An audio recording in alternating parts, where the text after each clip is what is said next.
کتاب الکافی کی بڑی زبردست حدیث ہے، بڑی سمپل بھی ہے اور اچھی بھی ہے. حضور سے سوال کیا گیا، سئل عن النبی عن خیار العباد.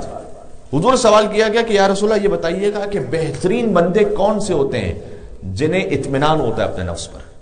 بہترین بندے کون سے؟ اچھا جو خود اشرف کائنات ہے اس سے پوچھا جا رہا ہے کہ بہترین بندے کون سے ہیں، لہذا ان کا جواب سب سے اوتھینٹک ہے. ٹھیک ہے، ادھر ادھر جانے کی ضرورت نہیں ہے. جسے اللہ نے سب سے اشرف کائنات بنایا اسی سے پوچھے کہ بہترین بندے کون سے ہیں. تو بہت سادہ 5 باتیں بیان فرمائی. سادہ ہے کہنے میں اور سننے میں، لیکن انشاءاللہ ہم اسے پریکٹس میں لا سکیں. پہلا فرمایا بہترین بندے وہ ہیں الذین اذا احسنوا استبشروا. پہلی بات فرمایا اللہ کا بہترین بندہ وہ ہوتا ہے جب بھی کوئی نیکی کرتا ہے تو در حقیقت نیکی کرنے پر وہ خوش ہوتا ہے. اس کی جو اصل خوشی ہوتی ہے وہ نیکی کرنے پر ہوتی ہے. اب یہ مجھے اور آپ کو چیک کرنا پڑے گا کہ اصل خوشی ہمیں کب ملتی ہے. نماز شب پڑھنے پہ ملتی ہے، سچ بولنے پہ ملتی ہے، کسی کی مدد کرنے پہ ملتی ہے، یا اور دنیا کے معاملات ہیں کہ جس میں اصل ہماری دائمی خوشی ہے جس کے پیچھے لگے ہوئے ہیں. فرمایا کہ بہترین بندہ اللہ کا وہ ہے کہ جب کوئی نیکی کرتا ہے تب وہ خوش ہوتا ہے. وَإِذَا أَسَاءُوا، اور جب کوئی گناہ کرتا ہے استغفروا، فوراً الرٹ ہو کے مغفرت مانگتا ہے اللہ سے، پروردگار یہ غلطی ہو گئی. تو اس کا مطلب کیا ہے؟ رسول اللہ یہ کہنا چاہ رہے ہیں، رسول اللہ نے یہ ہم اور آپ جیسے بندوں کے لیے بات کی. بہترین بندوں میں وہ معصومین کو شامل نہیں کیا، ورنہ تو یہاں گناہ کی بات ہی نہ آتی. بات ہو رہی؟ اس خاطر کہنا چاہ رہا ہوں کہ یہ میرے اور آپ کے لیے حدیث ہے، ورنہ تو حضور کبھی بھی یہ نہ کہتے کہ اگر وہ گناہ کرتا ہے تو پھر فرمایا فوراً استغفار کرتا ہے. تو ہم گناہ کرتے ہیں نا. گناہ ہونے کے باوجود بھی حضور فرما رہے ہیں کہ بہترین بندہ ہونے کا بننے کا چانس ضائع نہیں ہوتا.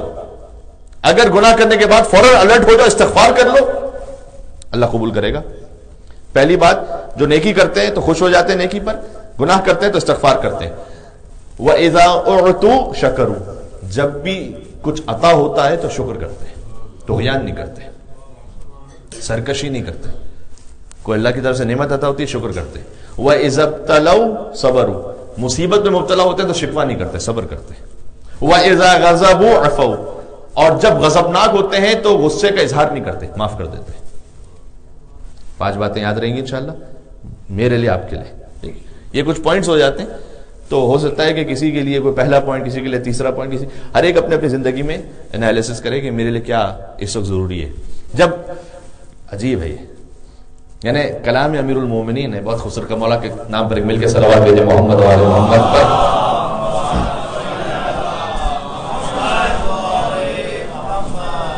مولا نے فرمایا کہ اگر تم اپنے دشمن پر قدرت حاصل کر لو.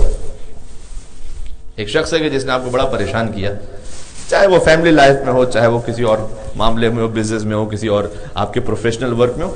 اگر تم اپنے دشمن پر قدرت حاصل کر لو تو یہ جو قدرت اللہ نے تمہیں عطا کی ہے اس کا شکر بجا لاتے ہوئے اپنے دشمن کو معاف کر دو.